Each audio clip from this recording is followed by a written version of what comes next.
Greetings builders, Daniel here and welcome to another top 3 video where every week I choose a topic and show you my 3 favorite builds of it.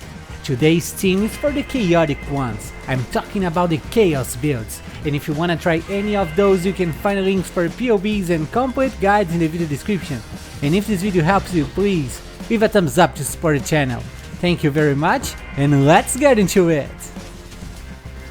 Let's start with this explosive build that achieves huge amounts of single target damage with low investment, the Hexblast Mines Saboteur with the Shadow class. Hexblast is a very interesting skill that deals a lot of extra damage if the enemy it hits is already cursed. Besides that, it also creates a big pulse of damage that destroys all nearby monsters. That's why it's important that our enemies are always cursed. To list the pros of this build, I would start with how powerful it gets with low investment. With cheap and easy to find items, we're going to make bosses disappear with your mind chain reactions. Part of that is because Hexblast can naturally shock, freeze and ignite enemies, and if that wasn't good enough, it also considers the lowest resistance the enemy has before calculating the damage. This build is also very fast and deals a lot of area damage. It's super satisfying to clear maps this way. Above all, you can throw your mines from a long distance and stay far from danger.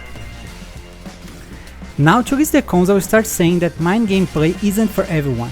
Some players just can't get used to the detonation mechanic, but trust me, it's worth giving a try because mine builds have huge potential.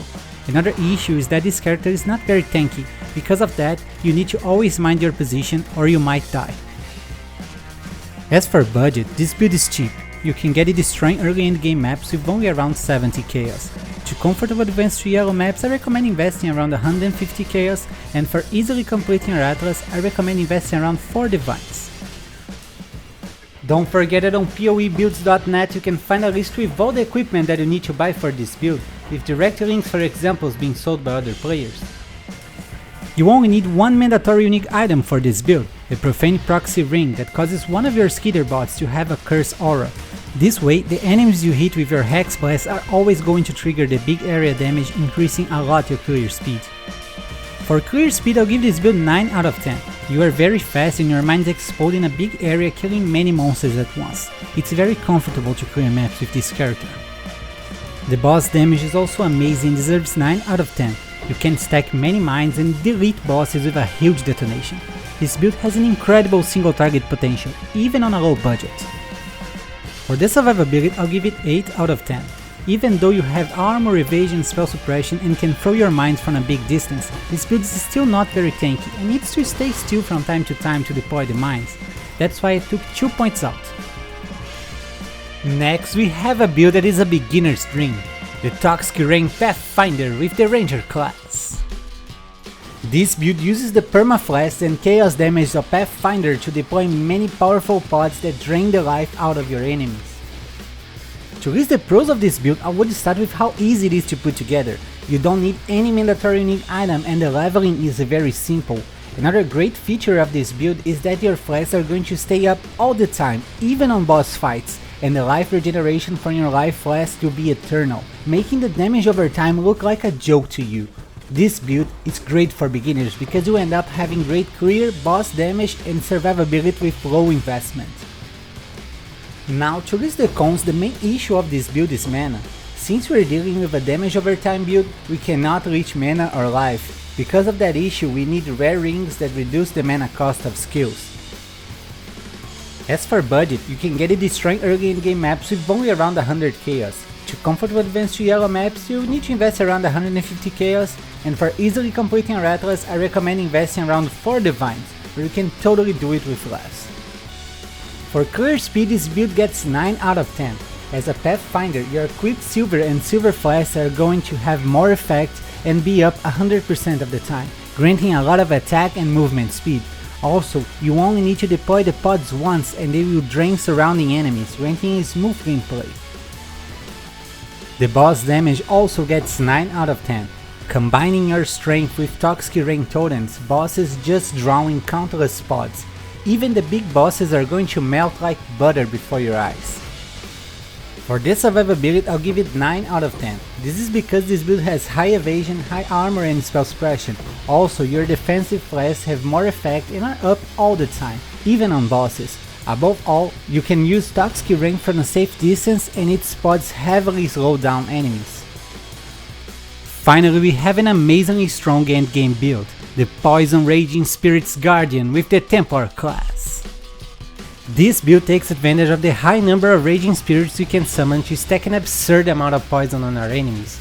Originally, I was trying to build it as a Necromancer, but with the Guardian, we lose just a little bit of damage but get almost 3 times more survivability. To list the pros of this build, I would start with its boss damage.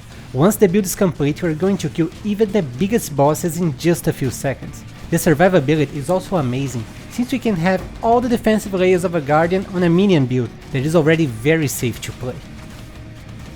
Now to list the cons, I'll start saying that this build isn't for everyone. You need a lot of currency to put it together. Another issue is that Raging Spirits have a short duration and you have to often stop to resummon them. As for budget, this build will need at least 10 Divine Orbs to put together. As I said, it's an expensive one. You need 4 mandatory unique items for this build. The first one is the United in Dream Sword that grants the Envy Aura for a big amount of chaos damage to our minions. It also grants them 60% chance to poison on hit. We also need the Darkness in Front Bell that has 2 Abyss Dual Sockets for us to achieve a 100% chance to poison on our minions. Next, we need the Covenant Armor that grants our Raging Spirits a level 29 aided chaos damage support. This means a lot more chaos damage. Finally, we also need the Ancient Skull that grants a huge damage and attack speed boost to our minions. For clear speed, I'll give this one 9 out of 10. Even though we have many fast minions that destroy everything in seconds, they have a short duration and need to be resummoned all the time. That's why I took 1 point out. The boss damage totally deserves 10 out of 10. You easily end up with over 30 million DPS that is more than enough to decimate every boss in the game. For the survivability, this one is surely a 10 out of 10. As a minion build, you already stay far from danger, but with this one, you also encounter with many defensive layers from the Guardian Ascendance that grants this build the amazing amount of 250,000 effective HP. And that's it for today, guys. What did you think about those chaos build? Please take a second to tell me your thoughts in the comments and leave a thumbs up to support the channel. I wish you guys an amazing day and don't forget to keep building!